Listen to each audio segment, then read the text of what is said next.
დილამშვიდობის 13 ივნისია დღეს სამშაბათი და მორიგი საამაყო ინფორმაციით ვიწყებთ ქალების ნარატივს. ქართველი მოფარიკავე ქალი თეოდორა კახიანი ევროპის ჩემპიონი გახდა. კახიანმა ფინალში მსოფლიოს მოქმედი ჩემპიონი იტალიელი როზელა გრეგორიო 15-8 დაამარცხა და ოქროს მედლის მფლობელიც გახდა. თბილისში მიმდინარე ევროპის ჩემპიონატზე ფარიკაობაში ქართველმა სპორტსმენმა ხვლით ასპარეზობაში საუკეთესო შედეგი დააფიქსირა. ევროპის ჩემპიონატი თბილისში 17 ივნისამდე გასტანს. გვანცავარ ლაღიძე სამშაბათის ნარატივის ანონსის შემდეგ მიმდინარე მოვლენებით გიბრუნდებით და ველოდით.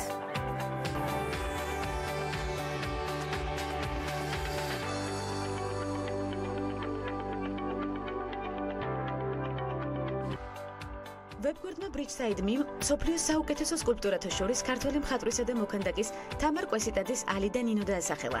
ყურადღებას ქალების ნარატივით ვამახვილებთ. ასევე გემოვნებიანი ნარატივით ექიმ ქალთა ასოციაციის ვიცე-პრეზიდენტი დავითაია და ტაბატაძე სოციალური საწარმო ბაბალის დამფუძნებელი.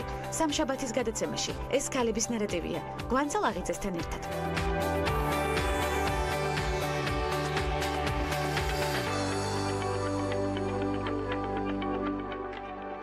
და ინფორმაცია, რომლის შესახებ ქალების ნარატივში ეფ-კრეათონის მენეჯერმა თამთა კალანდაძემ ამომწურავი ინფორმაცია მოგვაწოდა და შედეგის მოლოდინშიც ერთად ვიყავით. შეგახსენებთ, ინოვაციების სააგენტოს მხარდაჭერით ტექნოპარკში 48 საათიანი კრეათონი მეწარმე ქალბატონებისთვის ჩატარდა. აღნიშნული ღონისძიების მიზანი ინოვაციური და კრეატიული იდეებისთვის მოკლე დროში ბიზნეს მოდელებისა და პირველადი პროტოტიპების შემუშავებაც იყო. მსგავსი სახის სტარტაპ მარათონი საქართველოს მასშტაბით პირველად გაიმართა. მარათონის მონაწილეები კი მხოლოდ ახალგაზრდა ქალი მეწარმეები იყვნენ. პროფესიონალი მენტორები და სპიკერები მონაწილე გუნდებს 48 საათის განმავლობაში იდეების გენერირების პროცესში ეხმარებოდნენ. საქართველოს ინოვაციების და ტექნოლოგიების სააგენტო აქტიურად არის ჩართული მსგავსი სახის პროექტებში და ხელს უწყობს ქალი მეწარმეების ბიზნეს სექტორში ჩართულობის პროცესს. მორიგად ვაფიქსირებთ ქალების ნარატივის მხარდაჭერას მსგავსი პროექტების მიმართ და შეერთებული შტატების ყოფილ სახელმწიფო მდივნის ეროვნულ-დემოკრატიული ინსტიტუტის თავმჯდომარის მაგდენ ოლბრაიტის ვიზიტი საქართველოში გრძელდება. დელეგაცია სადილზე პრეზიდენტის რეზიდენციაში უმასპინძლეს. საქართველოს პრეზიდენტთან შეხვედრისას საუბარი შეეხო საქართველოში მიმდინარე დემოკრატიულ პროცესებს, საქართველოს მიღწევებს, მიზნებსა და ქვეყნის წინაშე არსებულ გამოწვევებს. აღინიშნა, რომ NDI-ის თავმჯდომარის ვიზიტის მიზანი საქართველოს სუვერენიტეტის მხარდაჭერა, ასევე საქართველოსა და დასავლეთს შორის ტრანსატლანტიკური ურთიერთობების განმტკიცებაა.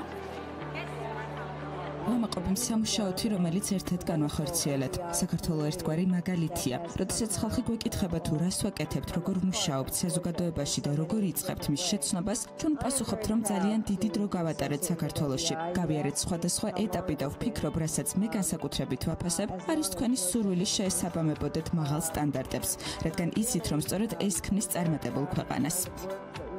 კიდევ ერთი მნიშვნელოვანი ინფორმაცია, ვებგვერდმა ბრიჯსაიდ-მიმ სოფლიოს საუკეთესო სკულპტურათა შორის ქართველი მხატვრისა და მოქანდაკის თამარ კვესიტაძის ალი და ნინო დაასახელა.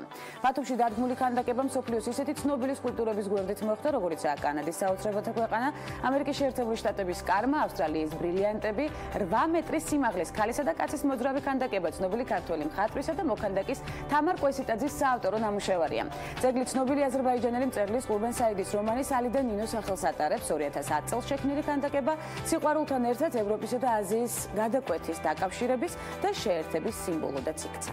გადავინაცვლოთ საზღვრებს გარეთ, მას შემდეგ რაც ამერიკის შეერთებული შტატების პირველი ლედი მელანია ტრამპის საზოგადოების წინაშე დოლჩე ენდ გაბანას $51,500 შეფასებულ ჭრელ ყვავილებიან ქურთუკში წარსდგა, ბრენდი განსაკუთრებული ყურადღების ქვეშ მოექცა. სოციალურ ქსელში ბრენდის მიმართ არაერთი ნეგატიური კამპანია გავრცელდა, ადამიანები პროდუქციას მაღალი ღირებულებისა და ეგრეთ წოდებული სნობიზმის გამო აკრიტიკებდნენ. შეიქმნა ახალი ჰეშტეგი ბოიკოტი დოლჩე ენდ გაბანას, თუმცა კომპანიის მარკეტოლოგებმა ეს ფაქტი მათ სასარგებლოდ გამოიყენეს. დიზაინერებმა ახალი მაისური შექმნეს, რომელსაც სწორედ ეს ჰეშტეგი ამშვენებს ბოიკოტ დოლჩე ენდ გაბანა. მაისური განსაკუთრებული მოწონებით სარგებლობს, სხვათა შორის ამჟამად მისი შეძენა მხოლოდ კომპანიის ოფიციალურ ვებგვერდზეა შესაძლებელი, ხოლო ღირებულება $245 შეადგენს. კვლავ ტრამპის რეზიდენციაში განვაგრძობთ ყოფნას ამერიკის შეერთებული შტატების პრეზიდენტის დონალდ ტრამპის 5 წლის შვილიშვილმა არაბელამ განაცხადა, რომ როდესაც გაიზრდება საზღვაო ქვეითი გამოვა. მან მოსაზრება წიგნებში დააფიქსირა, რომელიც საბავშვო ბაღში მისცეს არაბელას ფურცელზე გადატანილ სურვილს კი მისი დედა ივანკა ტრამპი აქვეყნებს. სხვადასხვა გაჯეტებით ბავშვების გატაცება უკვე დიდი ხანია მშობლების შეშფოთებას იწვევს. ამერიკის შეერთებული შტატების ერთ-ერთი კერძო სკოლის დირექტორმა დაინა სმიტმა პრობლემასთან ბრძოლის ინოვაციური გზა მონახა.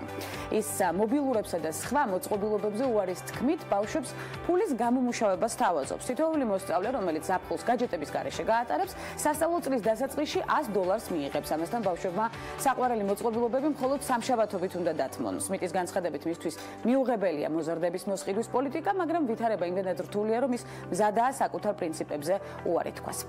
საფრანგეთში ახლად აშენებულ პარკში ბავშვების ხმაურს ვერ გაიგებთ, რადგან ეს ადგილი ალკოჰოლითაა სავსე. ბიზნეს ინსაიდერი ამ ადგილს დედამიწის 64-ს უწოდებს. პარკის სტუმრები ატრაქციონების ნაცვლად ღვინის სექციებსა და სხვადასხვა საგამოფენო სივრცეებს იხილავენ, რომლებიც ღვინის ისტორიასა და კულტურას ასახავენ. ასევე პარკში განთავსებულია 250 ადგილიანი აუდიტორია, სადაც სომელიეთა მასტერკლასები გაიმართება. აქვე 2 რესტორანია განთავსებული, სადაც სეზონური ტრადიციული კერძებისა და ღვინის დაგემოვნება შეიძლება. ღვინის ქალაქი ღვინის კულტურით განთქმულ საფრანგეთის რეგიონში ბორდოში მდებარეობს. გავრცელებული ინფორმაციით კი თემატური პარკის გახსნა მიმდინარე თვეში იგეგმება. პარკში შესასვლელად ერთმა ზრდასრულმა ადამიანმა €22 უნდა გადაიხადოს. ამერიკელი მომღერალი და მსახიობი კორტნი ლავი მემუარებს ინტერნეტში არსებულ მასალებზე დაყრდნობით დაწერს. მომღერალმა თქვა, რომ ვიკიპედიაში მისი ავტობიოგრაფიიდან ბევრი საიდუმლო უკვე გამჟღავნებულია. ამიტომ თუ კი ის ვიკიპედიაში, მაშინ მემუარებშიც მიუთითებს. მსახიობმა აღნიშნა, რომ მას თანაავტორი სჭირდება, რომელიც წიგნს სახალისოს და რეალისტურს გახდის და დასძინა, რომ ერთი ანონიმური თანაავტორი, რომელიც ცნობილი ადამიანების მემუარებზე მუშაობს, უკვე დაითხოვა, რადგან მას მომღერლის ცხოვრებიდან ბევრი დეტალის გასაჯაროება სურდა. ნირვანას სოლისტის კურტ კობეინის ქვრივი და როკ ჯგუფის ჰოულ ვოკალისტი კორტნი ლავი მონაწილეობს ასევე ფილმებში სიდი და ნენსი, შეგახსენებთ ხალხი ლარი ფლინტის წინააღმდეგ 200 სიგარეტი. ჰოლივუდის მსახიობის უილ სმიტის 16 წლის ქალიშვილი კი უილოუ ფრანგულმა მოდის სახლმა შანელმა სარეკლამო რგოლში გადაიღო. სიუჟეტის თანახმად გოგონა იაპონიის ქუჩებში სეირნობს და უჭირავს შანელის ჩანთა. გაბრიელე მოდის სახლი შანელის საფრანგეთში 1909 წელს დიზაინერმა გაბრიელა კოკო შანელმა შექმნა და დღემდე ერთ-ერთ ძვირადღირებულ და წარმატებულ ბრენდად არის აღიარებული მთელს მსოფლიოში. დღესდღეობით კომპანიის კრეატიული დირექტორის პოზიციას კი კარლ ლაგერფილდი იკავებს. რაც შეეხება უილ სმიტის გოგონას, ეს პირველი შემთხვევა არაა, როდესაც კომპანია უილოუსთან თანამშრომლობს, მაგალითად გასულ წელს გოგონა შანელის სათვალეების კოლექციის სახე გახდა. სამომავლოდ კი უფრო გააქტიურებაც იგეგმება. HBO მაყურებელს სიურპრიზი მოუწყო და გაამხილა, რომ სამეფო კარის თამაშების მე-7 სეზონში ყველაზე გრძელი სერიები იქნება, რაც მათი ვარაუდით ფანებს იმ დანაკლისს შეუსებს, რომელსაც ეპიზოდების ნაკლები რაოდენობა გამოიწვევს.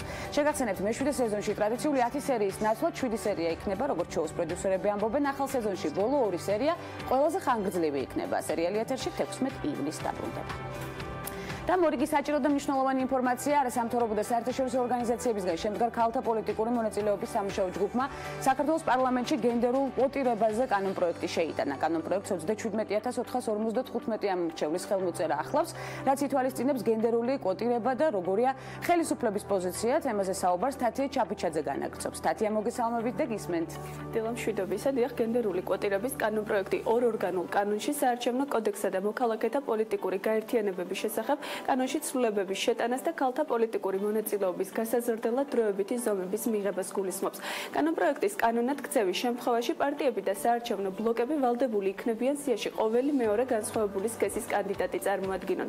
50%-იანი ბალანსის დარღვევის შემთხვევაში ისინი რეგისტრაციას ვერ გაივლიან, ხოლო იმ შემთხვევაში თუ არჩეულ წესს რაიმე მიზეზით დეპუტატის უფლებამოსილება შეუწყდება, მაშინ დეპუტატის მანდატს იმავე სქესის რიგით მომდევნო კანდიდატი მიიღებს.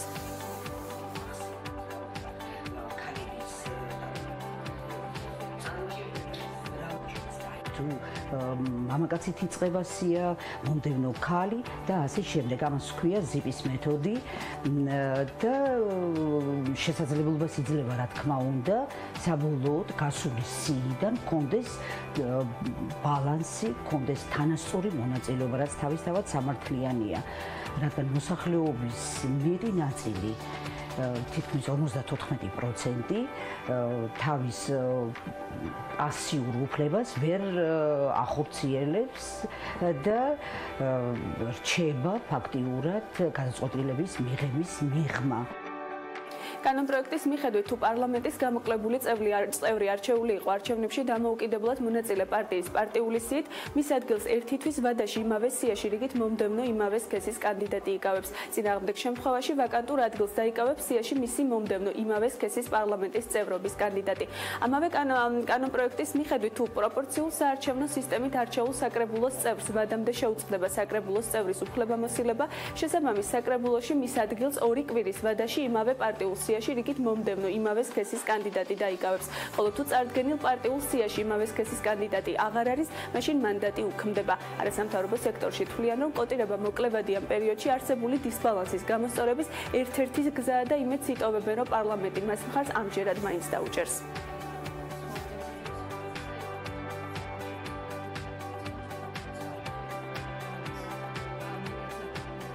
ჩვენ დავიწყეთ ახალი კამპანია იმისთვის, რომ კიდევ ერთხელ დავარწმუნოთ პოლიტიკოსები იმაში, რომ ეს არ არის მხოლოდ ჩვენი სურვილი, ეს არის ხალხის ნება და კანონპროექტი, რომელიც შემუშავებული იყო, შეგროვდა 37400 ხელმოწერა. პარლამენტში გენდერული თანასწორობის საბჭო არსებობს და აქტიურად მუშაობენ. აქვს ისტორიული შანსი, რომ დაუჭიროს ამ ინიციატივას მხარი, იმიტომ რომ სხვაგვარად ჩვენ ვხედავთ, რომ ქალთა პოლიტიკური მონაწილეობა ქვეყანაში არ იზრდება, განსაკუთრებით ეს კარგად ჩანს ადგილობრივ თვითმმართველობის არჩევნებში.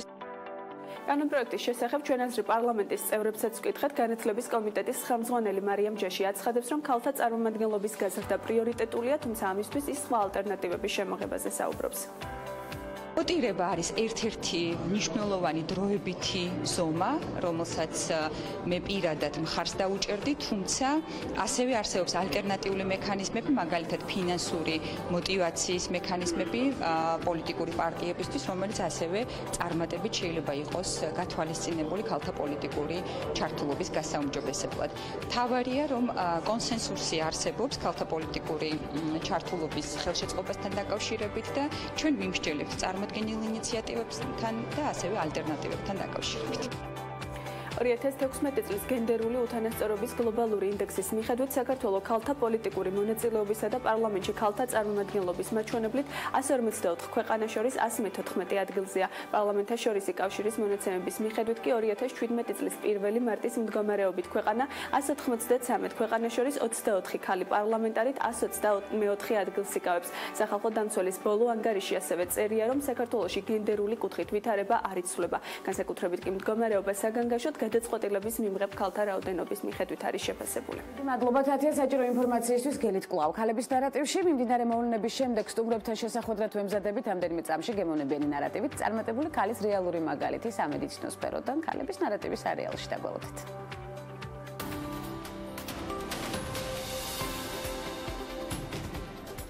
ანდრეა იუანგი კომპანია ეივონის ყოფილი გენერალური დირექტორია. თუმცა ქალის ნიჭი იმდენად დააფასეს, რომ მისთვის სრულიად განსხვავებულ სფეროში მოუწია მუშაობა. 2010 წელს კომპანია ეფლის დირექტორთა საბჭოში მიიწვიეს. ანდრეა ერთადერთი ქალბატონია კომპანიის ხელმძღვანელობაში. იგი ერთ-ერთი გამორჩეული პერსონაა ეფლის ისტორიაში, რომელმაც მოახერხა ყოფილიყო წარმატებული როგორც ეივონში, ასევე ეფლში. 2012 წელს უდიდესი სკანდალი გამოიწვია ანდრეას მეხსამეობის შესახებ გავრცელებულმა ინფორმაციამ, თუმცა ამან ნამდვილად ვერ შეუშალა ხელი ამ ძლიერი ქალბატონის კარიერულ წინსვლას. ანდრეა ეივონში 1994 წელს მივიდა და მარკეტინგის განყოფილებას ჩაუდგა სათავეში. 1999 წელს კი აღმასრულებელი დირექტორი გახდა. კომპანიის ამჟამინდელი წარმატებები სწორედ ანდრეას დამსახურებაა. მისი ინიციატივით ფირმაში შეწყდა პროდუქციის გამოცდა ცხოველებზე, რამაც მრავალი კლიენტის კეთილგანწყობა მოიტანა. ანდრეა იუანგი ეფლთან ერთად General Electric-ის დირექტორთა საბჭოების წევრიცაა. ჟურნალ Forbes-ის ბოლო 2011 წლის მარტის რეიტინგში მსოფლიოს 2000 საჯარო კომპანია ეივონი 11.77 $1 საბაზრო კაპიტალიზაციით 812 ადგილზეა. გაყიდვის მოცულობით კი 719-ია მსოფლიოში და 42000 თანამშრომელი ყავს.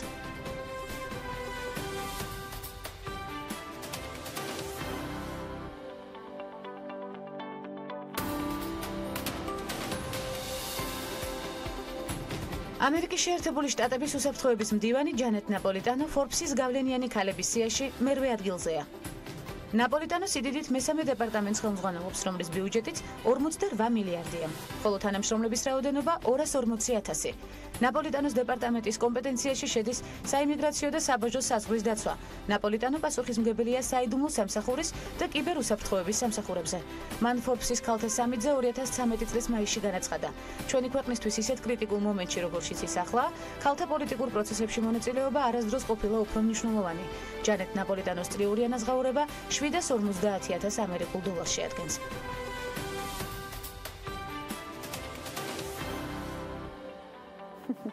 პროფესიული არჩევანი სამედიცინო ინსტიტუტის პედიატრიული ფაკულტეტით იწყება და სხვადასხვა კლინიკაში მსუყე გამოცდილებით გრძელდება.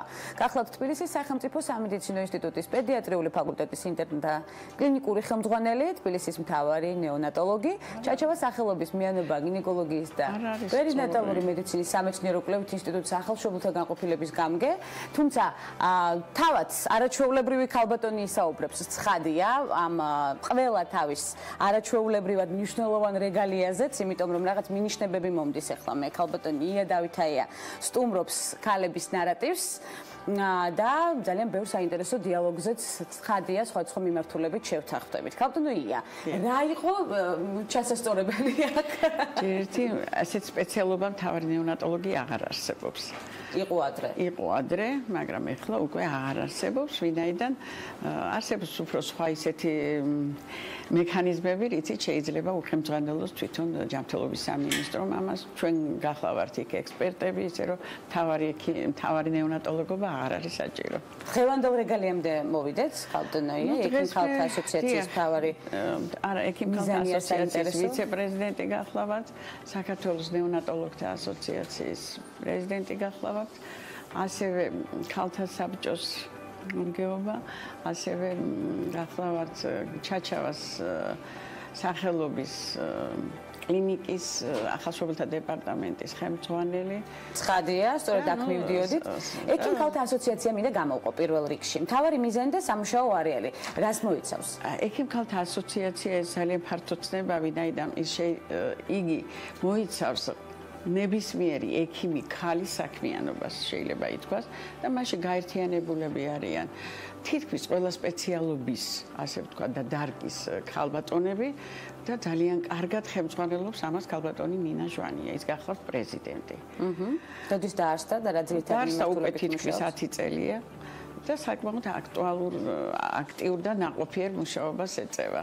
როგორც თბილისში, ასევე საზღვარგარეთ ძალიან ხშირად არის ხოლმე ერთობლივი კონფერენციები, ასევე რეგიონებში არის სხვადასხვა აქტივობები. ისე რომ ძალიან საინტერესოდ აქაც ბევრი გვაქვს სასაუბრო. სულ ცოტა ხნის წინ ჯანდაცვის სამინისტრომ დაიწყო გამოკითხვა, რა გაწუხებთ და ერთ-ერთი მე ვიტყოდი ყველაზე მთავარ პრობლემად დასახელდა მედიკამენტების ღირებულება ქალბატონია. აქ დავაფიქსიროთ თქვენი მოსათქმელი ერთ-ერთი იმ ადამიანთაგანი ხართ, ვინც კარგად და ახლოდან იცნობს ცხადია ამ სფეროს. ამ პრობლემას ვერ კეთდება, ან რა კეთდება ამ პრობლემის შესამსუბუქებლად? მე ვიტყოდი, რომ ძალიან ბევრი რამ კეთდება ბოლო დროს. იცით, თვითონ მენტალიტეტიც ძალიან შეიცვალა ექიმების იმ ხრივ, რომ ჩვენ იყო პერიოდი, როდესაც ვიწყებდი, ასე ვთქვათ, მოღვაწეობას პედიატრიაში.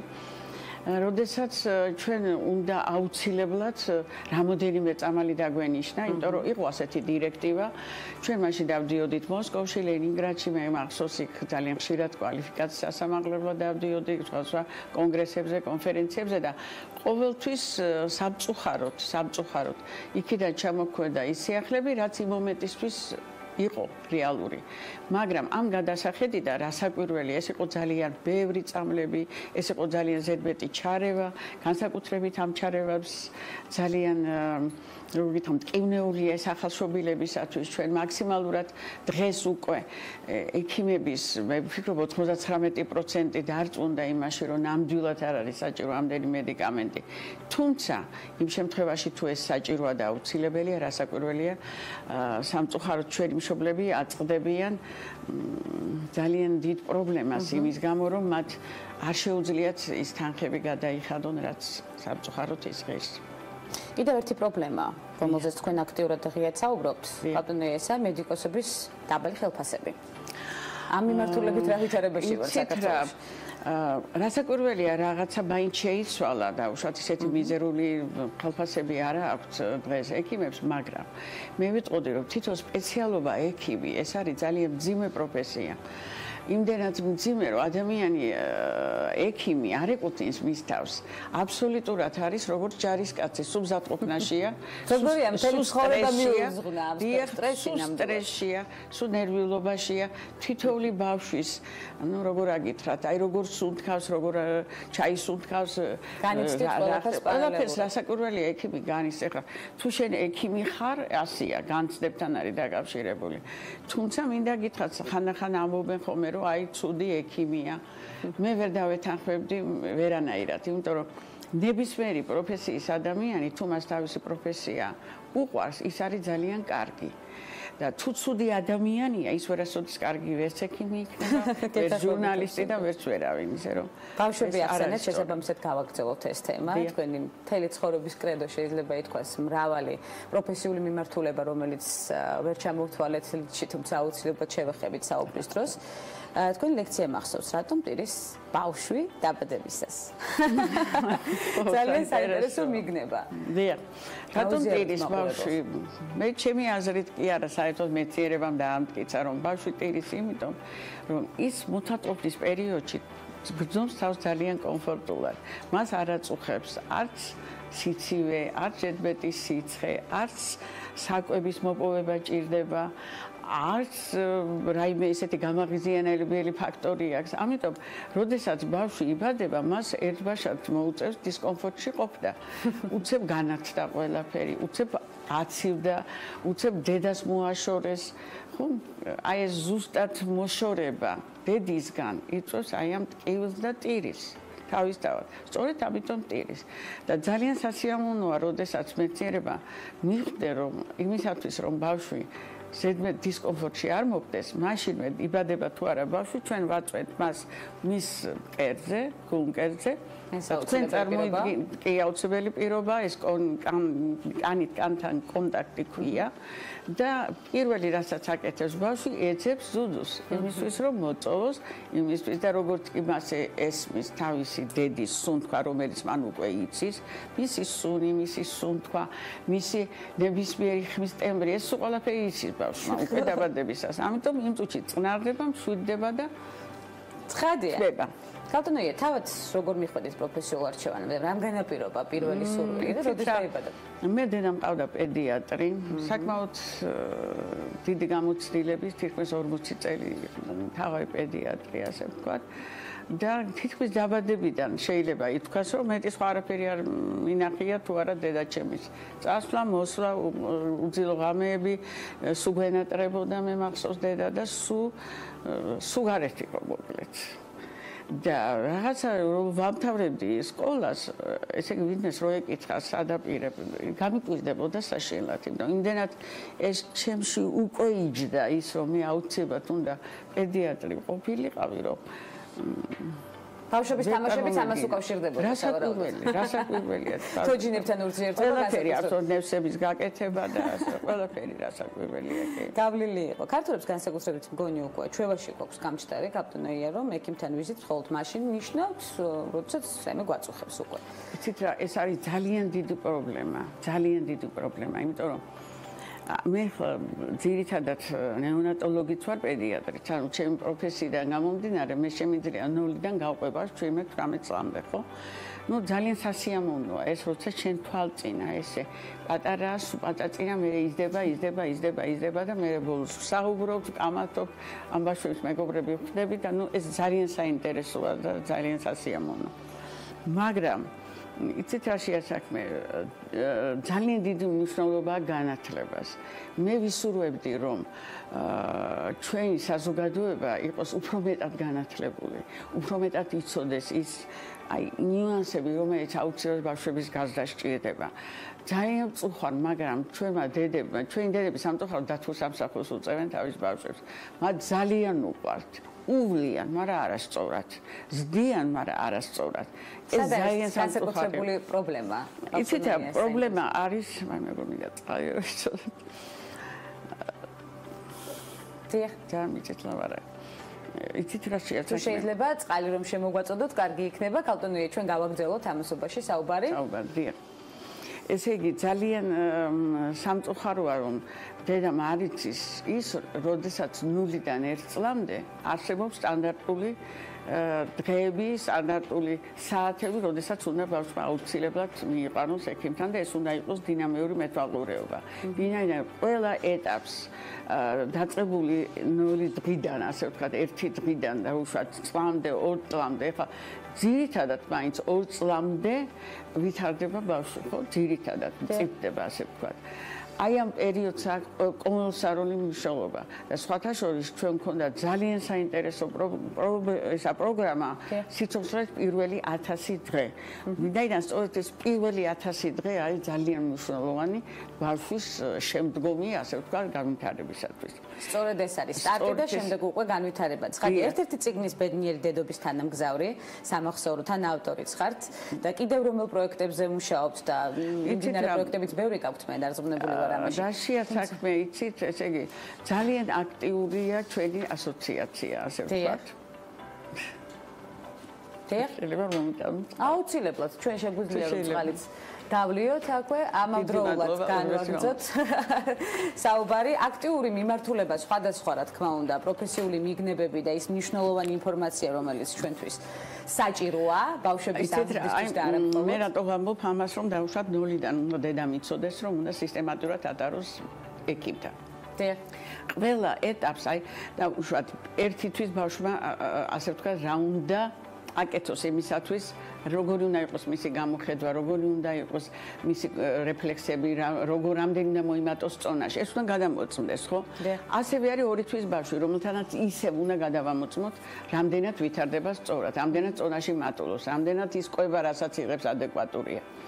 შემდეგ 3 თვის, შემდეგ 4 თვის, შემდეგ 5 თვის. აი ეს სულ ყველაფერი აუცილებელია, რომ თვიდან თვემდე განვითარება ჩვენ ეტაპობრივად. მაგრამ სამწუხაროდ ეს ეტაპები დედებს რახან ჭამს, რახან საკვებს იღებს წესიერად, რახან ეღუღუნება, ასე ვთქვა და რაღაც რეაქცია.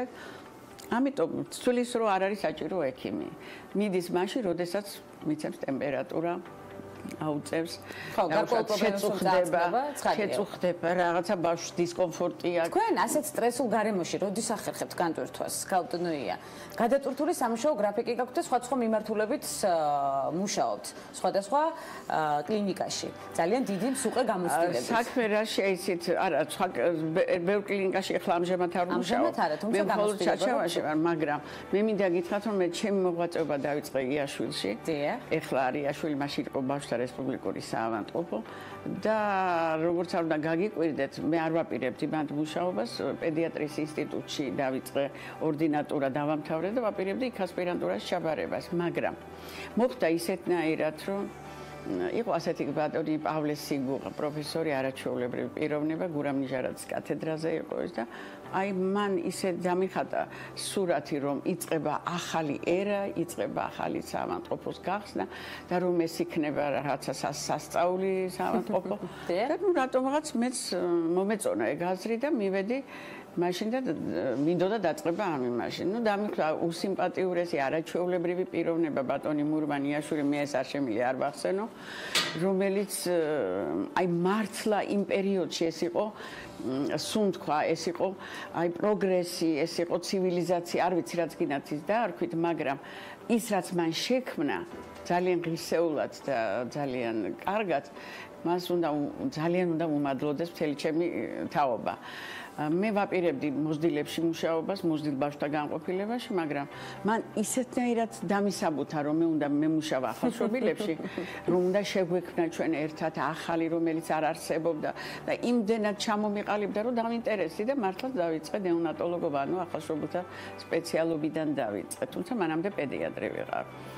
წარმატებით გრძელდება გზა და მე ძალიან ბედნიერი ვარ რომ იქ იყო არაჩვეულებრივი კოლექტივი არაჩვეულებრივი ადამიანები ჩემს ირგვლივ და ისევ ბედნიერი ვარ რომ იგივეა აქ ჩაჩავას კლინიკაში როდესაც აქაც არაჩვეულებრივი მთავარი ექიმი ყავს ბატონი ელგუჯა გოციძე არაჩვეულებრივი აკადემიკოსი ბატონი პალიკო კინტრაია რომელიც მართლაც რომ არის საოცარი მეცნიერი და დღესაც ისეთივე პროგრესულად მოაზროვნე როგორიც რა ვიცი ალბათ ყველას ახსოვს ისე რომ განყოფილება რომელშიც მე მუშაობ და ჩემს ირგვლივ არიან ნეონატოლოგები ეს არიან იდეალური არაჩვეულებრივი ექიმები და არაჩვეულებრივი და პაციენტების სიმრავლე შეინიშნება გალტონოიას ნუ ვერ ვიტყვით რომ არ შეინიშნება რასაკვირველია არიან პაციენტები და დროულად უნდა მივაქციოთ ცხადია ყურადღება ჯანსაღი ცხოვრების წესს თავარი რჩევა დაგვიტოვეთ პროფესიონალმა ქალბატონმა ჯანსაღი ცხოვრების წესისთვის. თავად ჩვენს პირად მაგალითზე შეგვიძლია. ჩემს პირად მაგალითზე. გადატვირთული სამუშაო მე ვერ ვიტყოდი რომ ძალიან ესე იგი ბევრს უცნობ ჩემ თავს, ამას ვერ ვიტყუდი. იმიტომ რომ სამწუხაროდ ვერ ვასწრებ. ამიტომ რომ არ მინდა, უბრალოდ ვერ ვასწრებ. ძალიან გადატვირთული ვარ, მართლა ძალიან გადატვირთული გრაფიკი მაქვს. ახლა მაგალითად აი ამ თვეში ასოციაცია, რომელიც მე პრეზიდენტი ვარ ამ ასოციაციის და ვიცე-პრეზიდენტი გახლავთ ბატონი ირაკლი პავლენიშვილი. ჩვენ ძალიან ბევრს მუშაობთ იმისთვის, რომ ძირითადი ჩვენი მიმართულება იყოს განათლება. ამას მოწევს ის პროგრამები, რომლებსაც ჩვენ ვახორციელებთ, იგივე სიცოცხლის პირველი 1000 დღე, იგივე ესა ნუტრიციოლოგია, რომელიც ახლა მიმდინარეობს უკვე პირველი წელია. ჩვენ სხვათა შორის აი ამ განათლების კუთხით ძალიან დიდი კავშირები გვაქვს ევროპის ნეონატოლოგთა საზოგადოებასთან, ჰიპოკრატეს საზოგადოებასთან, ევრაზიის საზოგადოებასთან და სხვათა შორის აქედან ჰიპოკრატის გარდა ეს ორი საზოგადოება ჩვენ ერთად დავაფუძნეთ, მაგრამ ისა დამფუძნებლებიც ვართ. გვაქვს თვის ბოლოს არაჩვეულებრივად საინტერესო საერთაშორისო კონფერენცია, რომელიც სადაც ბატონი რამი მასკერეტი ჩამოვა ისრაელიდან და ძალიან ბევრ სიახლეებზე გვეუბნება. ამ სიახლეებზე და ძალიან საინტერესო პროექტებზე საუბრის საშუალება ქალბატონია დავიტოვებ ამის პირობას გლოვესტუმრებით ქალების ნარატივში. უღრმესი მადლობა მობრძანებისთვის, საინტერესო დიალოგისთვის. დავითაია სტუმრობდა ქალების ნარატივს. მცირე სარეკლამო ბლოკის შემდეგ ბრუნდებით მორიგ საინტერესო სტუმართან ერთად და გველოდით.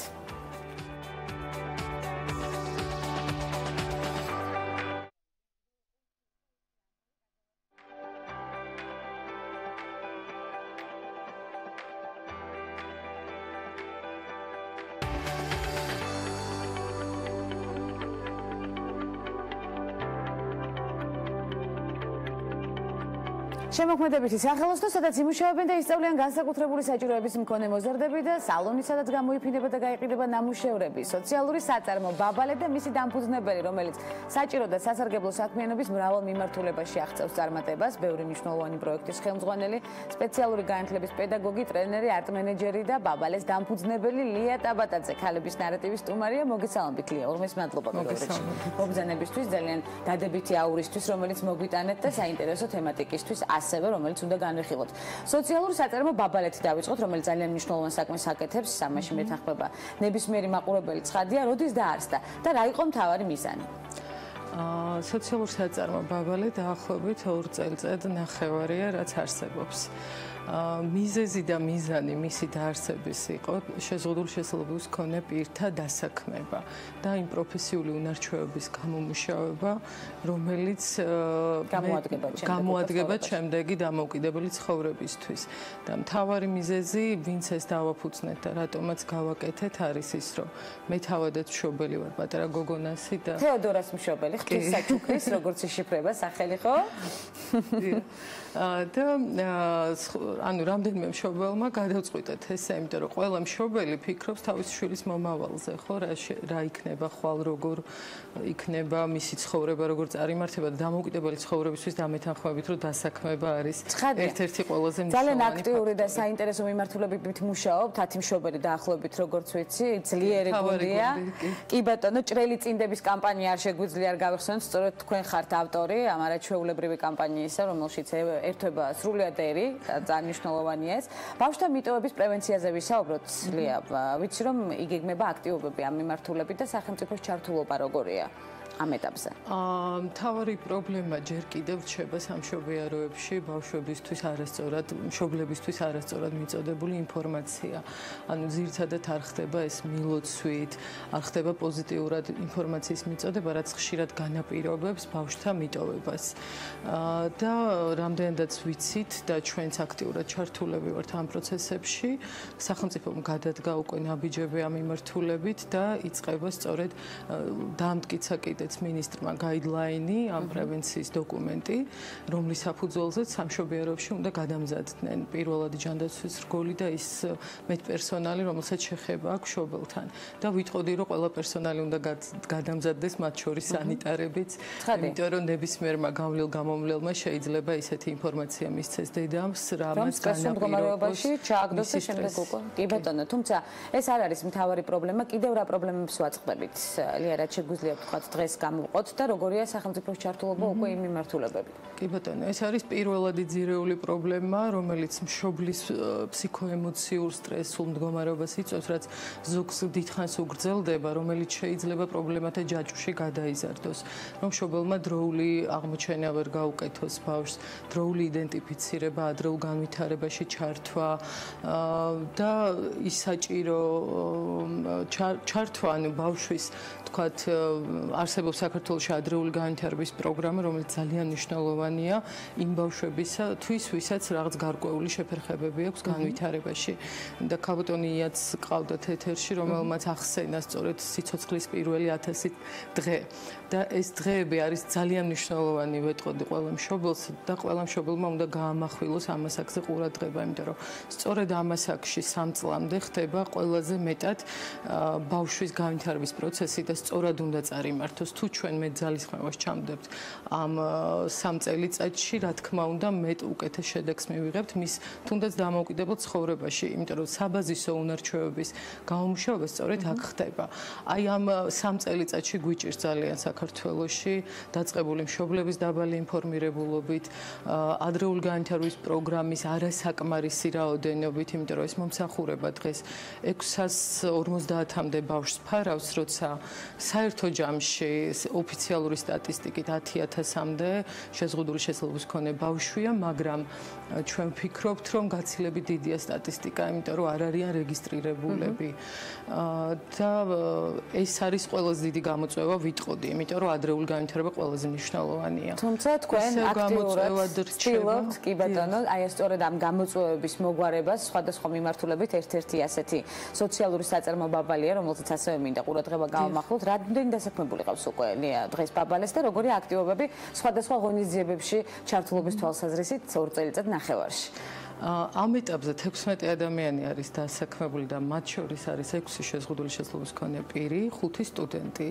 ანუ ჩვენ ვცდილობთ, რომ ჩვენი დასაქმების ადგილი იყოს ინკლუზიური და ვუწყობთ ხელს ახალგაზრდების ჩართულობასაც ამ საქმეში და სამუშაო პროცესი ხდება ერთობლივად.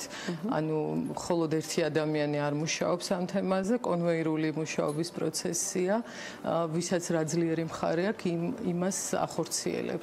და ძირითადად იქნება ხელნაკეთი, გამოყენებითი დეკორატიული ნივთები. არაჩვეულებრივი ნამუშევრებია, მე გავეცანი, შევედი თქვენს გვერდზე და იმდენად საინტერესო და პოზიტიური ნამუშევრებია, სწორედ თბილი გულით შექმნილი ნამუშევრები, რომ ნებისმიერ ადამიანს ცხადია და აინტერესებს და განეწყობა სწორედ ისე, როგორც საჭიროა. რამდენად რეალურია უნარშეზღუდული პირებისთვის დასაქმება დღეს, ლია, და როგორ შეიძლება სოციალურმა საწარმომ, თქვათ, ასე შეცვალოს ამ არაჩვეულებრივი ბავშვების ბედი ამ მიმართულებით? დღეს ზოგადად დასაქმების პრობლემა ძალიან მწვავედ დგას საქართველოს ნებისმიერი ადამიანისთვის და ასეთ სოციალურ პირობებში განსაკუთრებით მწვავედ დგას შეზღუდული შესაძლებლობის მქონე ადამიანის დასაქმების საკითხი, ვიცით. და განსაკუთრებით იმ ადამიანებს, ვისაც აქვთ ინტელექტუალური დარღვევები თუ ფსიქოსოციალური საჭიროებები, ფაქტობრივად პრეცედენტები თითქმის არ გვხვდება ამ მიმართულებით. თუმცა მსოფლიოს თუ გადავხედავთ და გამოცდილ ქვეყნებს, ძალიან ბევრ კარგ პოზიტიურ მაგალითებს ხვდებით ამ მიმართულებით და ამიტომ ჯერა ჩვენ რომ ამ მიმართულებით. კი, რა თქმა უნდა და ჩვენი საწარმო არ არის ერთადერთი ადგილი, სადაც შეიძლება დასაქმდეს ადამიანი. ამიტომ ჩვენ ხელს უწყობთ ჩვენ საწარმოში არა მხოლოდ დასაქმებას, არამედ პროფესიული უნარჩვევების განვითარებას. მაგალითად, შარშან მქონდა განათლების სამინისტროსთან ერთად საკმაოდ კარგი პროექტი, სადაც 20 ახალგაზრდამ გაიარა ეს პროფესიული გადამზადება და სხვა მიმართულებით განუვითარდათ მან სოფხედველობა, ჩამოყალიბდნენ რა პროფესიას სურთ, გაცილებით უკეთ. შედეგი იყო მნიშვნელოვანი, სწორედ და ასეთ შედეგს ველით მომავალში სტარტუნებად. თქვენ თავად როდის დაიწყეთ აქტივობა? თქვენი მოხვედრა ამ მნიშვნელოვან სფეროში, იმიტომ რომ ძალიან დიდი გამოცდილება უკავშირდება სხვადასხვა პროექტებით, პროგრამებით, ტრენერობით, არტ მენეჯმენტსაც გადავხედოთ აქვე. აი ეს აქტიური ქალბატონი, რომელიც არის 2 შვილის დედა, პლუს ამას უამრავ პროექტზე ფიქრობს და უამრავ ბავშვზე, მათ მომავალზე. როგორ ახერხებთ დღის წესრიგის დალაგებას? საკმაოდ გადატვირთული დღის წესრიგი მაქვს. რეალურად ჩემი ცხოვრება ყოველთვის აქტიური ვიყავი მთელი ჩემი ცხოვრების მანძილზე და განათლებით ხელოვნებაცოდნე ვარ და ყოველთვის ამ მიმართულებით მუშაობდი, მაგრამ რადიკალურად შეიცვალა ჩემი ცხოვრება მას მერე, რაც ჩემი გოგონა დაიბადა, რომელიც ახლა 7 წელია და ვიტყოდი მისი დიაგნოზის დასმის დღიდან დღემდე მუხლჩაუხრელებს შრომობ, რომ შეიცვალოს ის სიტუაცია ქვეყანაში, რისი პროტესტიც გამიჩნდა პირველივე დღეებში და ჩემი პროტესტი პირველი რამ გამოიწვია, როდესაც ავკრიფეს სიტყვა დაუნის სინდრომის აძიებო სისტემაში, ქართულად თითქმის ვერაფერი ვერ ვნახე, როცა ინგლისურად და რუსულად უამრავი სხვა მასალა იყო, ბედნიერი მშობლები. აბსოლუტურად არ იყო ინფორმაცია და პირველი რაც დავიწყე ინფორმაციის გავრცელება, ესე ვიპოვეთ მშობლებმა ერთმანეთი, ისჭრელი წინდების კამპანია, რომელიც თქვენ ახსენეთ, სწორედ ამ ინფორმაციის გატანის გამო შეიქმნა და ძალიან კრეატიული და გამართლა ცხადია. დიახ, და აბსოლუტურად სხვა სურათს ხედავთ ახლა. საზოგადოებაში მეტი მზაობა, მეტი ინფორმირებულობა, მეტი დამშვიდებული დედა და ბედნიერი. მაგრამ ძალიან ბევრი სამუშაო გვაქვს კიდე უფრო სიღრმისეული და ძირეული, რომ რაღაც საბაზისო მდგომარეობა შევქნათ ისეთი ქვეყანაში, რომელზეც დაფუძნდება ყველა ნებისმიერი მოქალაქის კეთილდღეობა, სიმშვიდე მშობლების და მუხლჩაუხრელად, რა თქმა უნდა, მუშაობთ სწორედ თქვენ, ლია და ის არაჩვეულებრივი გუნდი, რომელიც თქვენს გვერდით დგას, ჩვენ ყოველთვის დაგიდგებით გვერდში და ცხადია ჩავერთვებით არაჩვეულებრივ კრეატიულ კამპანიებში, რომელსაც ხშირად გვთავაზობთ. ქალბატონი ლია ტაბატაძე სტუმრობდა გადაცემას ქალების ნარატივი. უღრმესი მადლობა მას კიდევ მოგვეცემა იმედია საშუალება საუბრის სხვა პროექტებზე და ქალების ნარატივის სერიალში. მადლობა თქვენ მოგზანებისთვის. ასეთი იყო სამშაბათის ნარატივი. ჩვენ რა თქმა უნდა ხვალ ზუსტად 11-ზე არაჩვეულებრივად საინტერესო და მნიშვნელოვანი პოზიტიური მამოტივირებელი თემებით ხვდებით ერთმანეთს.